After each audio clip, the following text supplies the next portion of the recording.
अर्थात तुमचा अभिनय असेलच, पण त्यासोबत भावना किंवा एक त्याला एक जोड होती. त्याच्यामुळे कदाचित तो सीन येस, येस, येस. जसा तुम्हाला हवा तसा किंवा जसा प्रेक्षकांपर्यंत पोहोचायला पाहिजे, त्या रूपात तो पोहोचला. कलाक्षेत्राचाच विषय सुरू आहे म्हणून आणखी एक, आजवर तुम्ही बरंच काम केलंय कलाक्षेत्रात.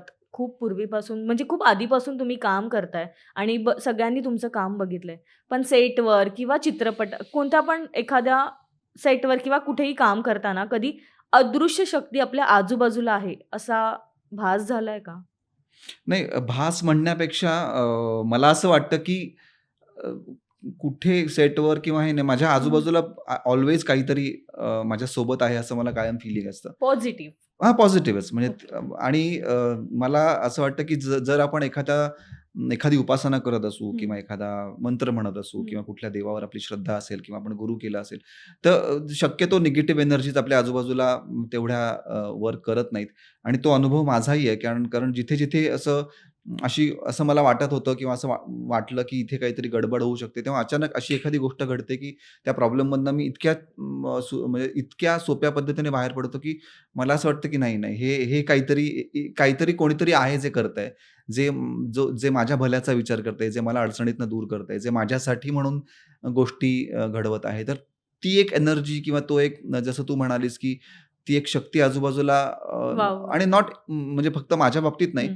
पण जे कोणी एखाद्या डीटीचं किंवा एखाद्या देवतेचं मनापासून भक्ती करत असतील, तर त्या प्रत्येक माणसाच्या मागे ती शक्ती उभी असते आणि त्याचा अनुभव त्या व्यक्तीला येत असतो. आणि कामाच्या ठिकाणी तर खूप ठिकाणी म्हणजे स्पेशली जेव्हा मी थिएटर करतो, हं, जेव्हा हं, मी हं. नाटकात काम करतो, तेव्हा तर मला हे खूप जाणवतं. कारण स्टेजवर गेल्यानंतर तुम्ही तर सगळं लाईव्ह असतं. लाईव्ह असतं आणि तुम्ही एकटे असता. कारण असं म्हणतात, की हां. रंगमंच किंवा थिएटर हे नटाचं माध्यम आहे. तिथे तुम्ही हं. एकदा स्टेजवर गेलात तर ना दिग्दर्शक असतो, ना म्हणजे म्युझिक तर असतं ऑफकोर्स, पण ते सपोर्टिंगला असतं. पण रिटेक नसतो. तुम्हाला थांबायचं येत नाही. तुम्हाला वाक्य विसरून चालत नाही.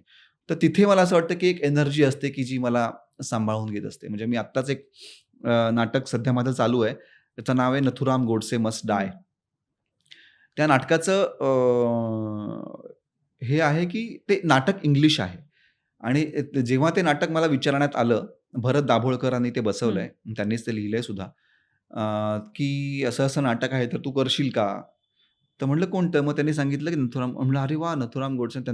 नथुराम गोडसेंचाच रोल मला करायला मिळेल." पण प्रॉब्लेम हा होता, की ते इंग्लिशमध्ये होतं आणि माझं पूर्ण शिक्षण मराठी मीडियममधनं झालंय. बट माझं इंग्लिश चांगलं होतं. म्हणजे हं. बेसिक जे आपण बोलतो किंवा तेच ना. माझं वाचन होतं इंग्लिशचं. त्याच्यामुळे पण तरी एक भीती होती, की एवढं मोठं कॅरेक्टर स्टेजवर प्ले करायचं, तेही अशा भाषेत, की जे आपल्याला मराठीसारखी आपली रोजची भाषा नाहीये, बोलण्यातली भाषा नाहीये. पण मला भरत सरांनी खूप तेव्हा कॉन्फिडन्स दिला, की नाही कारण माझं वाचन घेतलं त्यांनी आणि हं. त्यांना असं जाणवलं, की हा करू शकेल आणि त्यांनी मला कॉन्फिडन्स दिला, की "नाही तू करशील." पण तरी पण म्हटलं, की "सर मला एक थोडा वेळ हं. द्या, 1 दिवस द्या. मी विचार करतो." कारण ही खूप मोठी जबाबदारी आहे.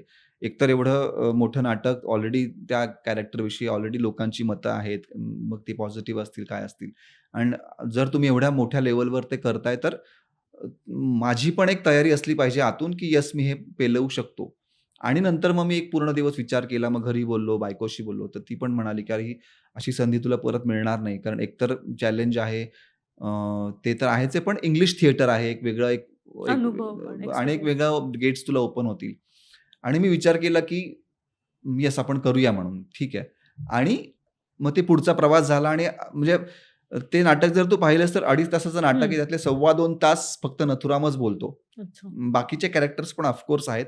पण मला प्रत्येक वेळेस जेव्हा मी स्टेजवर जातो, तेव्हा मला ती भीती असते, की आजचा प्रयोग कसं? छान होईल ना किंवा असं नाही काही होणार ना, की मध्येच ब्लँक होणं असेल किंवा मध्येच काही गोष्टी अशा होतात, की ज्या आपल्याला आउट फोकस करतात.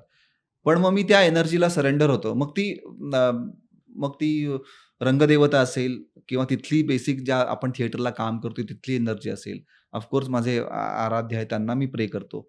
मराठी मनोरंजन सृष्टीमधील मालिका, चित्रपट, नाटक तसेच कलाकारांबद्दलच्या नवीन अपडेट्स जाणून घेण्यासाठी नक्की सबस्क्राईब करा इट्स मज्जा मराठी या आपल्या नवीन यूट्यूब चॅनलला.